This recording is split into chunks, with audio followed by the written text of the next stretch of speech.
Bismillahirrahmanirrahim.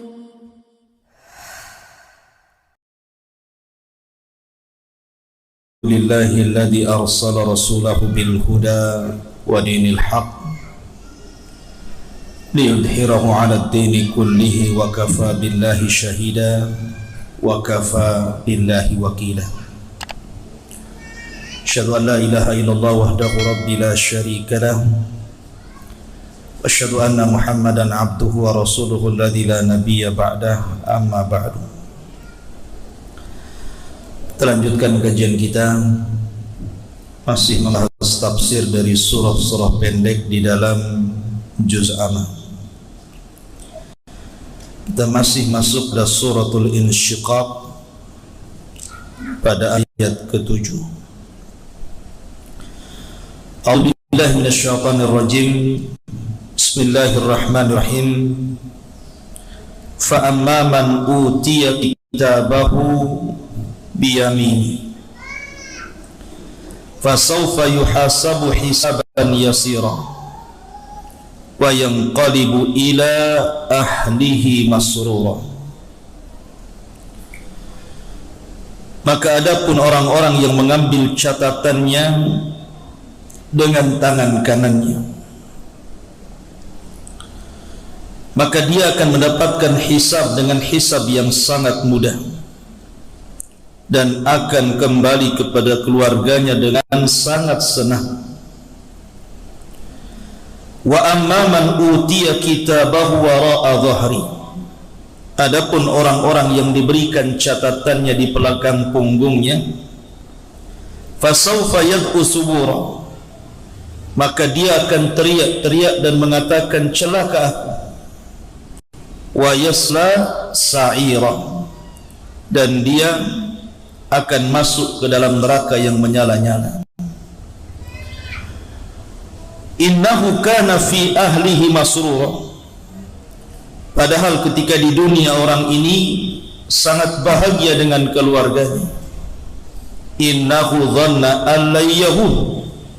Dia sangka dia tidak akan berjumpa dengan Rabbnya. Bala inna rabbahu kana bihi basira. Salah dia, sesungguhnya Rabbnya setiap hari memperhatikannya. Ma'asyiral muslimin yang dimuliakan Allah Subhanahu wa taala, ayat 7 sampai ayat 15 ini menjelaskan kepada kita salah satu peristiwa dari peristiwa-peristiwa hari kiamat. Ketika manusia dikumpulkan di padang mahsyar, maka ada beberapa peristiwa yang terjadi. Pertama, hari kebangkitan. Semua manusia dibangkitkan. Sejak zaman Adam alaihi salatu wassalam sampai yang terakhir mati. Kemudian yang kedua, setelah dibangkitkan kemudian dikumpulkan di padang mahsyar. Setelah dikumpulkan kemudian ditampakkan seluruh amalannya. Kemudian setelah ditampakkan seluruh amalannya, barulah kemudian pengambilan kitab yang kita akan bahas pada malam hari ini. Setelah pengambilan kitab, baru proses hisab. Ada hisab yang mudah, ada hisab yang sulit. Setelah hisab baru ada proses namanya penimbangan amal. Setelah proses penimbangan amal, maka ada proses namanya al-murur ala sirat, berjalan di atas titian siratal mustaqim. Kemudian setelah itu manusia akan berkumpul di pintu-pintu surga. Maka yang terakhir ada proses jaza, balasan. Apakah dia layak masuk surga, apakah dia layak masuk neraka. Begitulah secara singkat proses-proses yang akan terjadi di padang mahsyar. Kita ambil salah satu peristiwa yang disebutkan di dalam ayat ini. Di sini Allah Subhanahu wa taala mengatakan ada orang-orang yang mengambil catatan kitabnya dengan tangan kanannya, dan mereka orang-orang yang beriman. Tapi ada juga orang-orang yang mengambil dengan catatan kiri, dengan tangan kiri, dan mereka orang-orang kafir. Dan ada juga yang mengambil catatannya dengan tangan kiri ke belakang punggungnya, dan mereka adalah orang-orang munafik. Karena di dunia ini manusia cuma terbagi tiga. Kalau tidak mukmin, kafir. Kalau tidak kafir, maka dia munafik, tengah-tengah orang-orang yang beriman dan orang-orang kafir. Ma'asyiral muslimin yang dimuliakan Allah Azza wa Jalla, ketika manusia diberikan catatan itu, sudah saya katakan bahwa catatan itu terbagi dua. Ada catatan umum di mana seluruh umat dan nabi-nabinya memiliki catatan sendiri-sendiri. Artinya Nuh memiliki catatan bersama umatnya, Ibrahim memiliki catatan bersama umatnya satu buku. Kemudian Nabi Lut juga demikian, Nabi Syuaib juga demikian, Nabi Musa, Nabi Isa, termasuk Nabi SAW, ada satu catatan itu berkumpul. Semua catatan umat Rasul jadi satu. Jadi satu buku namanya catatan umum. Di sini Allah Subhanahu wa taala hendak membuka aib setiap orang dan hendak memberitahu kebaikan setiap orang. Karena dalam catatan itu ada Abu Bakar, ada Umar, ada Utsman, ada Ali, ada seluruh para sahabat, ada para tabi'in, ada para tabi'ut tabi'in, ada para ulama, ada para syuhada, orang-orang saleh, dan kita juga ada di situ. Dan itu akan dibaca di hadapan manusia. Ketika Abu Bakar Siddiq radhiyallahu anhu disebutkan kebaikannya, Umar disebutkan kebaikannya, Utsman disebutkan kebaikannya, Ali disebutkan kebaikannya, kemudian para ulama, kita pun disebutkan di situ. Sayangnya bukan kebaikan saja disebutkan, keburukannya pun disebutkan. Dan di situ kita akan dipermalukan oleh Allah Azza wa Jalla di hadapan manusia. Karena ketika itu la takhfa minhum khafiyah. Tidak ada yang tersembunyi, semua nampak. Dan kekhususan pada hari kiamat itu, orang diberikan ingatan dengan ingatan yang sangat tajam. Di dunia mungkin Anda melakukan kesalahan 10 tahun yang silam, 15 tahun yang silam, atau mungkin 5 tahun yang silam, kita sudah lupa. Sudah lupa kita ini berbuat apa. Kita pernah menzalimi orang, kita lupa. Kita pernah menggibah orang, kita lupa. Kita pernah mengambil hak orang, kita lupa. Kita pernah bermaksiat, kita lupa. Tapi di akhirat tidak akan lupa. Kita akan diingatkan seluruh ingatan di dunia sejak kita akil balik sampai kita wafat. Menitnya, jamnya, harinya, bulannya, tahunnya, kita akan ingat. Sehingga tidak mungkin mengelak, karena itu harus disesuaikan dengan catatannya. Apalagi kemudian pada hari itu manusia tidak bisa mencari penolong lain di dunia. Orang ada kasus cari pengacara, tapi di akhirat pengacaranya saja butuh pengacara, lawyernya saja butuh lawyer di akhirat itu. Dan tidak ada lawyer di akhirat. Masalahnya saksinya terlalu banyak, dan tidak ada saksi seperti saksi dunia bisa dibayar. Karena saksi di akhirat itu semua makhluk Allah bersaksi. Bumi bersaksi akan kemaksiatan kita di atas bumi, sehingga Allah mengatakan yauma idzin tuhadditsu akhbaraha. Pada hari itu bumi akan menghabarkan seluruh kabar orang-orang yang pernah menginjaknya. Langit akan bersaksi, para malaikat Raqib dan Atid, dan para malaikat penyaksi kita akan bersaksi. Bahkan bukan hanya itu, anggota badan kita pun akan bersaksi. Yauma nakhtimu ala afwahihim wa tukallimuna aydihim wa tashhadu arjuluhum mulut dikunci, tangan bicara. Bukan hanya tangan, kulit ini bersaksi di hadapan Allah terhadap jasadnya, sehingga kulit ketika bersaksi, jasad ini protes kepada kulit dan mengatakan, lima syahidtum alaina, kenapa kamu ikut-ikut bersaksi kepada jasadmu sendiri? Maka kulit mengatakan, antaqana Allah, karena Allah yang buat aku bicara. Jadi pada hari itu la takhfa minhum khafiyah, tidak ada yang tersembunyi bagi dia dan bagi Allah Subhanahu wa taala. Dan kita harus mempertanggungjawabkan di situ. Tetapi orang-orang yang beriman, al jazaa'u min jinsil amal, balasan itu disesuaikan dengan amalan. Ketika dia mengambil catatannya, catatan yang kedua, maksudnya catatan khusus, setiap manusia punya catatan itu. Ketika dia membaca catatannya, kalau dia melewati kebaikan, maka akan bercahaya wajahnya. Tapi kalau seandainya kemudian dia membaca keburukan, maka akan berubah cahaya itu menjadi hitam, tetapi Allah tutupi dari orang-orang. Karena tidak mungkin dalam satu catatan itu semua baik, walaupun dia seorang yang beriman. Siapa yang tidak lepas dari kesalahan? Bukankah setiap anak Adam itu pasti berbuat salah? Tetapi sebaik-baik orang yang berbuat salah adalah bertobat, kata Rasulullah. Artinya tidak ada satupun catatan, walaupun dia mukmin pasti ada kejelekan. Tetapi kan banyak kebaikannya.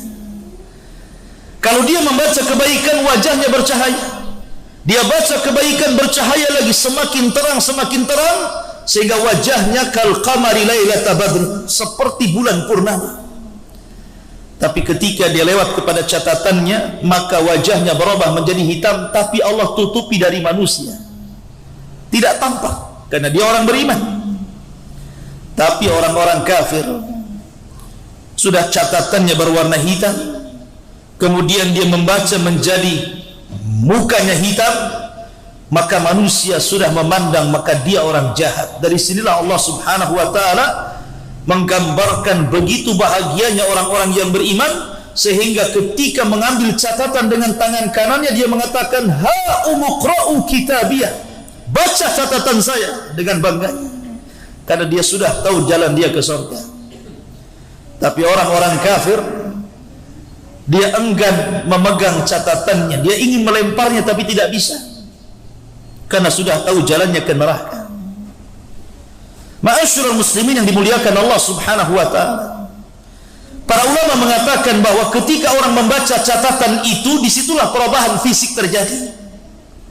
Jadi kalau seandainya yang membaca orang yang beriman, pertama wajahnya akan bersinar, kemudian badannya akan membesar, sehingga tingginya 60 hasta dan lebarnya 7 hasta, persis seperti perawakan Adam alaihi salatu wassalam. Adam itu tingginya berapa meter? 30 meter, karena satu hasta itu setengah meter. Nih satu hasta nih, dari sini ke sini, ini satu hasta nih.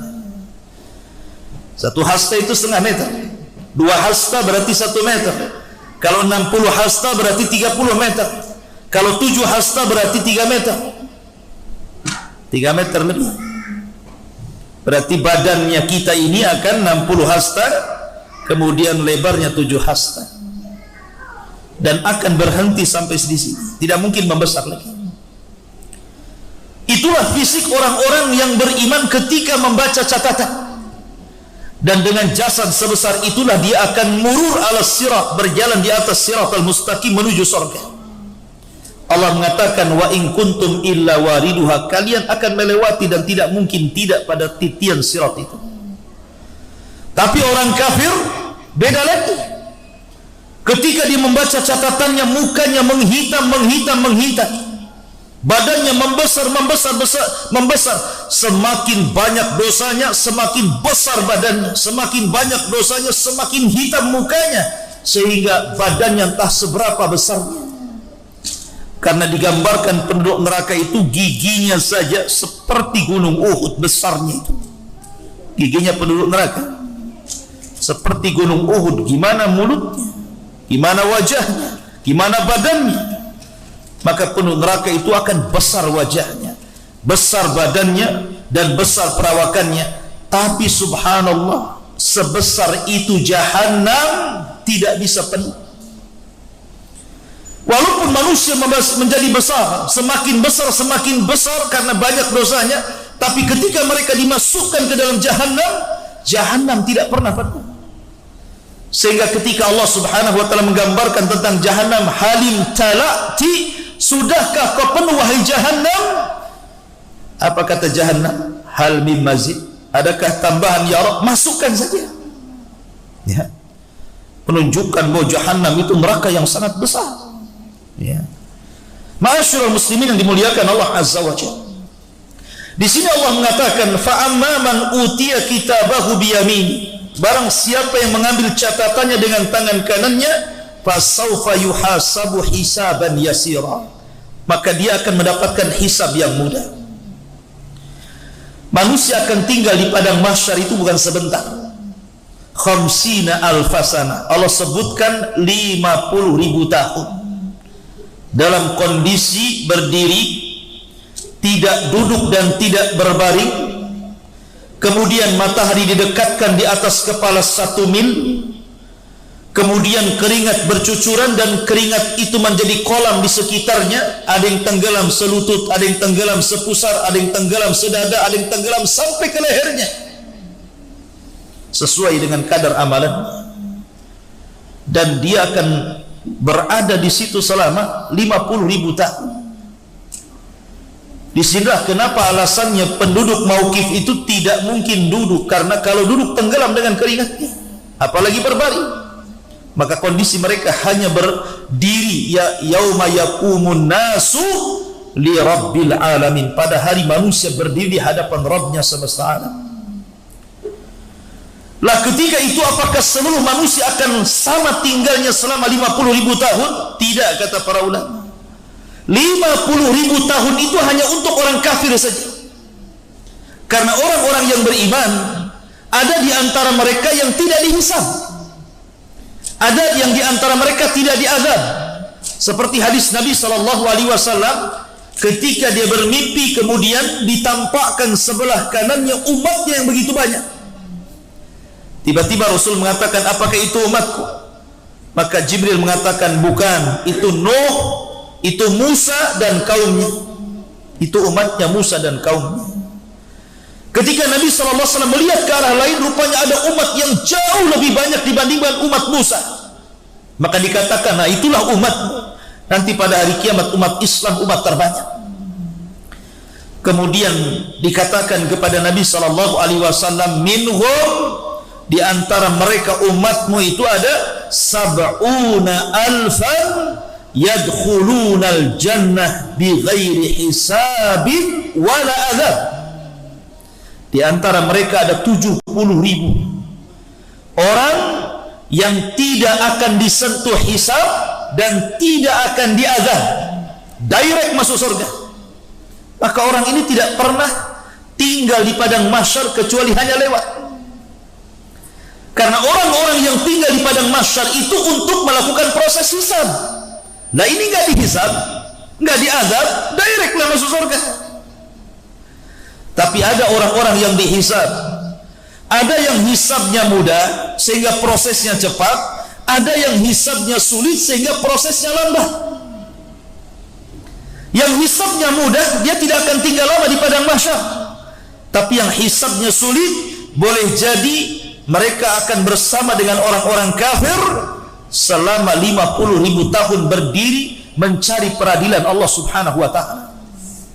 Jadi ada orang-orang yang hisabnya mudah, sampai ketika orang-orang yang direct masuk surga tanpa hisab dan azab, dan orang-orang yang mudah hisabnya, maka tinggallah orang-orang yang sulit hisabnya. Mereka lah orang-orang kafir munafik dan orang-orang yang beriman yang fasik, yang fajir, yang dosanya lebih banyak dibandingkan amal solehnya. Maka mereka menunggu peradilan Allah Azza wa Jalla. Disinilah tegak tentang syafaat. Setelah mereka berdiri lama, akhirnya kemudian orang-orang itu meminta kepada Adam untuk minta syafaat kepada Allah. Adam pun tolak. Akhirnya diarahkan kepada Nuh. Nuh pun menolaknya. Nuh mengarahkan kepada Musa, Ibrahim menolaknya. Ibrahim mengarahkan kepada Musa menolaknya. Musa mengarahkan kepada Isa menolaknya. Sampai akhirnya Isa mengarahkan kepada Rasul sallallahu alaihi wasallam, sayyidul awwalin wal akhirin. Barulah Nabi sallallahu alaihi wasallam mengatakan, ana laha, kan ku coba. Maka Nabi sallallahu alaihi wasallam kemudian menghadap Allah di bawah arasy-Nya, sujud lama sekali. Ketika itu Allah subhanahu wa ta'ala berfirman kepada Rasulullah, irfa' ra'saka ya Muhammad, sal tu'ta, kul tusma, ishfa' tushaffa. Angkat kepalamu, katakan kau didengar, minta kau diberi, mintalah syafaat, ku berikan kau syafaat. Dari situlah terjadi proses syafaat. 7 syafaat diberikan kepada orang-orang yang beriman. Salah satunya adalah kepada orang yang masih mengucapkan 2 kalimat syahadat, asyhadu an la ilaha illallah wa asyhadu anna muhammadar rasulullah. Ma'asyiral muslimin yang dimuliakan Allah subhanahu wa ta'ala, wa yanqalibu ila ahlihi masrura, dan pada hari kiamat orang-orang yang beriman akan kembali kepada keluarganya dengan sangat senang dan bahagia. Allah berfirman, walladzina amanu wattaba'athum dzurriyyatuhum biimanin alhaqna bihim dzurriyyatuhum. Orang-orang yang beriman kemudian diikuti keimanannya dengan keluarganya, maka pada hari kiamat orang-orang ini akan dikumpulkan dalam kondisi bahagia. Wa yanqalibu ila ahlihi masrura. Makanya ketika kita bercerita tentang alam kubur, ketika datang orang yang tampan kepada orang yang beriman, kemudian menemani selama di kuburan, menghibur, bercanda, sehingga tidak sadar, tahu-tahu kiamat sudah hampir dibangkitkan. Kemudian orang yang baik mengatakan kepada orang yang beriman di kuburan ini, sebentar lagi kiamat akan tegak. Maka kemudian orang yang di kuburan yang beriman ini berdoa kepada Allah, Allahumma aqimis sa'a ya Rabb, cepat tegakkan kiamat, cepat tegakkan kiamat, supaya aku bisa kembali kepada harta dan keluargaku. Kemudian dia mengatakan, siapa anda ini? Anda baik sekali menemani saya selama di kuburan. Maka orang yang baik mengatakan, ana amalukas saleh, sayalah amal solehmu, saya jelmaan dari solatmu, zakatmu, puasamu, baca Quranmu, zikirmu, berbuat baikmu, dan begitu seterusnya. Jadi orang yang beriman akan kembali kepada harta dan keluarganya. Karena orang-orang yang beriman, dia tidak pernah membangun keluarganya di dunia, dia tidak pernah membangun rumahnya di dunia, dia tidak pernah membangun kemewahannya di dunia. Orang-orang yang beriman, dia bangun rumahnya di akhirat, dia beli tanahnya di akhirat, dia beli tamannya di akhirat, sehingga ketika dia sedang sakaratul maut, dia ingin segera berjumpa dengan rumah, tanah, taman, dan seluruh keluarganya. Kenapa? Karena tidak ada beban di dunia. Tapi orang-orang yang membangun rumahnya di dunia, usahanya di dunia, kendaraannya di dunia, sama sekali dia tidak memberikan dan menyisihkan untuk akhiratnya, maka saat detik wafatnya orang ini benci kematian, karena dia akan meninggalkan keluarga, harta, pangkat, jabatan, anak-anak, sehingga dia benci dengan kematian. Ma'asyiral muslimin yang dimuliakan Allah azza wa jalla, kemudian Allah mengatakan, wa amman utiya kitabahu wara'a dhahri. Adapun orang-orang yang diberikan catatannya di belakang punggungnya, orang-orang kafir, orang-orang munafik, fasaufa yad'u thubura, dia pun berteriak, celaka aku. Baru sadar dia. Orang itu terkadang sadar setelah mati, nggak ada guna. Orang kalau menyesal di dunia, kalau sudah di akhirat menyesal, apa gunanya? Di akhirat kita tidak bisa sholat, kita tidak bisa puasa, kita tidak bisa berdoa, kita tidak bisa istighfar. Yang ada di akhirat itu mempertanggungjawabkan semua amalan. Makanya orang-orang di kuburan saja nyesal dan mengatakan, orang-orang kubur itu, dia mengatakan, ya Allah, kembalikan aku ke dunia. Allahu Rabbirji'uni, ya Allah, kembalikan aku. La'alli a'malu salihan fima tarak, agar aku bisa mengamalkan amalan saleh terhadap yang aku luputkan selama di dunia. Tapi Allah mengatakan, kalla, sekali-kali tidak mungkin. Innaha kalimatun huwa qailuha, itu kan hanya hayalanmu saja. Yang lain mengatakan, laula akhartani ila ajalin qarib la asaddaqa wa akum minas salihin. Ya Allah, kalau engkau bangkitkan aku ke dunia sedetik saja, ku infakkan semua hartaku. La asaddaqa wa akum minas salihin, dan saya akan berkawan dengan orang-orang saleh. Tapi mustahil. Ya. Ini orang jahat menyesal. Orang baik ingin kembali ke dunia saja tidak bisa, apalagi orang jahat. Sampai Abdullah bin Haram, ketika dia diajak bicara oleh Allah Subhanahu wa taala setelah kematiannya, Allah berfirman kepada Abdullah bin Haram, tamanna ya abdi, minta sesuatu kepadaku wahai hambaku. Maka Abdullah bin Haram mengatakan, ya Rabb, berikanlah kepadaku kehidupan 2 kali di dunia, supaya aku bisa berjihad kembali, kemudian mati syahid kedua kalinya. Tapi Allah mengatakan, mustahil orang mati hidup lagi. Ini orang baik tidak bisa kembali ke dunia, gimana orang jahat, kan begitu ya. Maka ikhwatu fillah, penyesalan itu tidak mungkin dilakukan di akhirat. Sebagaimana orang kafir mengatakan, fasawfa yad'u thubura, dia pun berteriak, celaka aku, wa yasla sa'ira, dan dia akan diancam dengan neraka yang menyala-nyala. Innahu kana fi ahlihi masrura. Orang-orang kafir ini di dunia dia senang dengan keluarganya. Di sini kebalikannya. Kalau orang-orang yang beriman, kesenangan dengan keluarga itu bukan di dunia, karena pasti orang yang beriman keluarganya pasti diuji Allah Subhanahu wa taala. Tapi orang-orang kafir terbalik. Justru kesenangan mereka dengan keluarga itu di dunia, dan di akhirat akan dicerabaikan Allah Subhanahu wa taala. Sehingga Rasul mengatakan, ad-dunya sijnul mu'min wa jannatul kafir. Dunia ini penjara bagi orang-orang yang beriman, tapi surga bagi orang-orang kafir. Ketika ada orang Yahudi yang miskin, yang fakir, yang kere, datang kepada Imam Ibnu Hajar al-Asqalani, salah seorang ulama Syafi'i, pengarang kitab syarah Sahih Bukhari Fathul Bari, pengarang kitab Riyadhus Shalihin, Bulughul Maram, dan banyak karyanya. Bulughul Maram Imam Nawawi, Riyadhus Shalihin karya Imam Nawawi, Bulughul Maram maksud saya. Jadi Imam Ibnu Hajar ini datangi seorang Yahudi fakir. Ketika itu Ibnu Hajar sedang dimuliakan di pasar, pakai kendaraan mewah, pakai baju kerajaan, digaji kerajaan karena dia qadhi di Mesir. Tiba-tiba orang Yahudi fakir mengatakan, ya Imam, bukankah dalam agamamu, maksudnya dalam agama Islam, nabimu pernah bersabda, ad-dunya sijnul mu'min wa jannatul kafir. Dunia ini penjara bagi orang yang beriman dan surga bagi orang kafir. Kenapa pula saya tidak pernah mengalami kebaikan seperti Anda? Dalam pandanganmu saya ini kafir, harusnya saya yang senang. Dalam pandanganmu Anda ini mukmin, harusnya penjara. Kenapa Anda senang, saya susah? Kata Ibnu Hajar al-Asqalani rahimahullah tadi yang mengatakan, adapun dengan kesenangan yang saya miliki, memang saya digaji pemerintah, saya diberikan fasilitas pemerintah, diberikan gaji pemerintah, baju bagus, kendaraan bagus, tetapi dunia masih penjara bagi saya. Saya belum bisa lepas sholat, saya harus tetap sholat.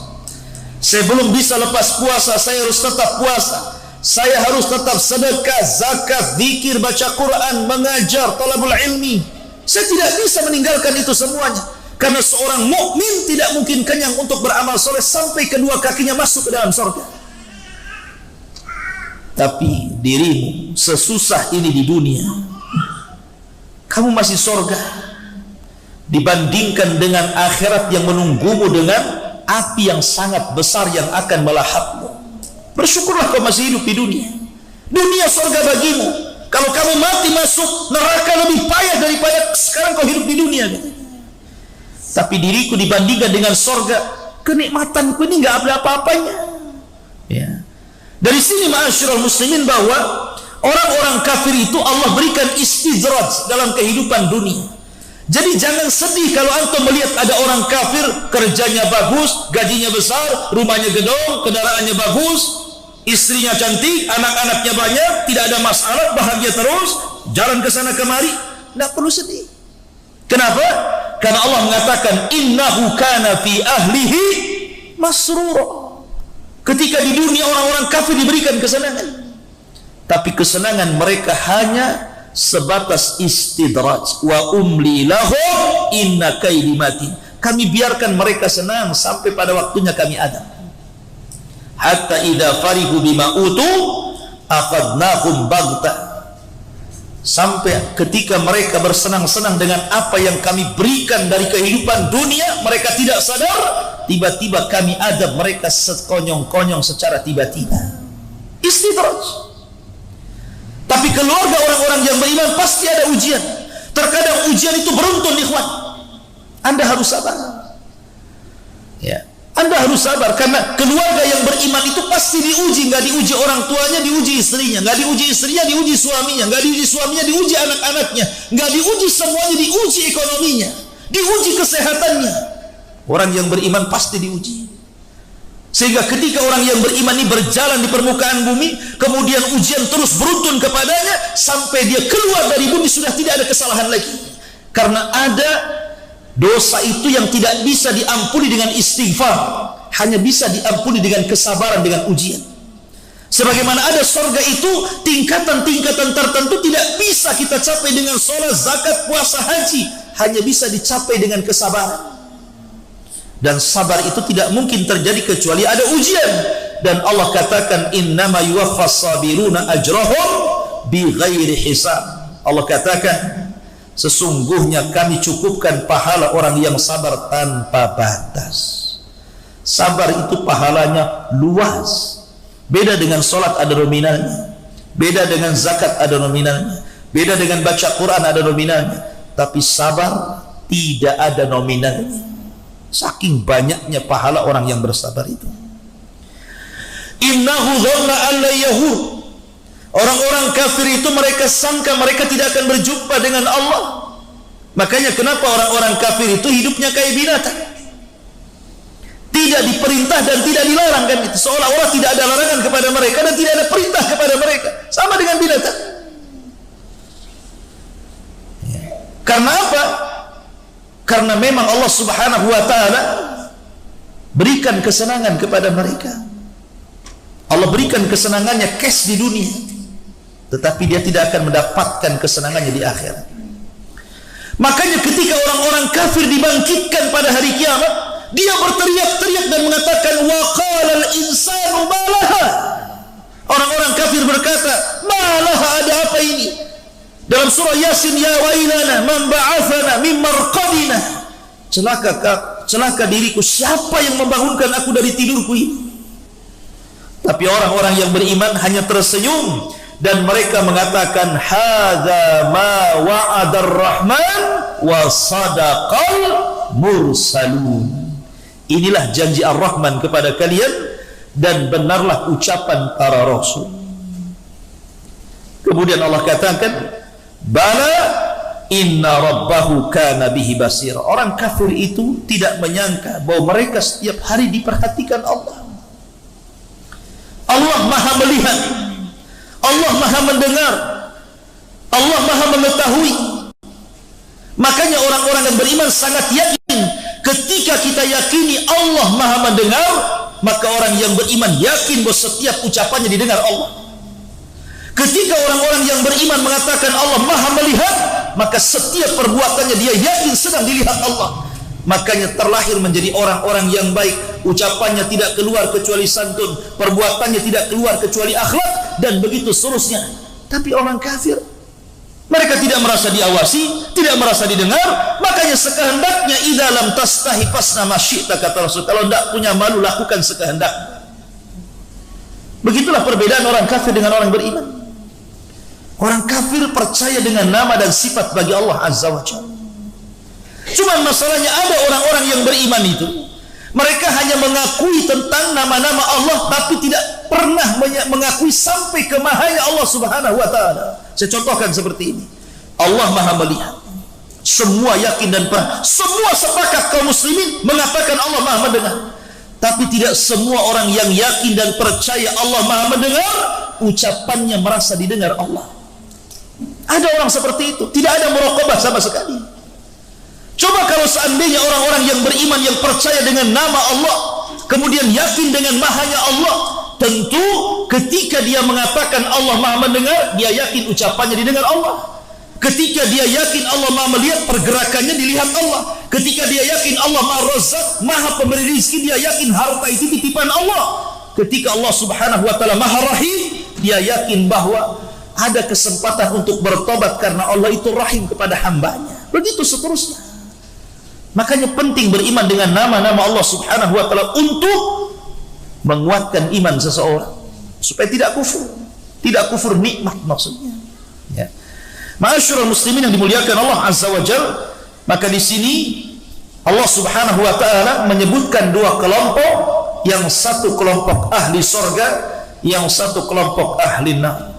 Wallahu alam. Fala uqsim bisyafaq, ini sudah bab lain, kita tinggalkan minggu depan. Subhanakallahumma wa bihamdika asyhadu an la ilaha illa anta astaghfiruka wa atubu ilaik. Allahu a'lam. Assalamualaikum warahmatullahi wabarakatuh.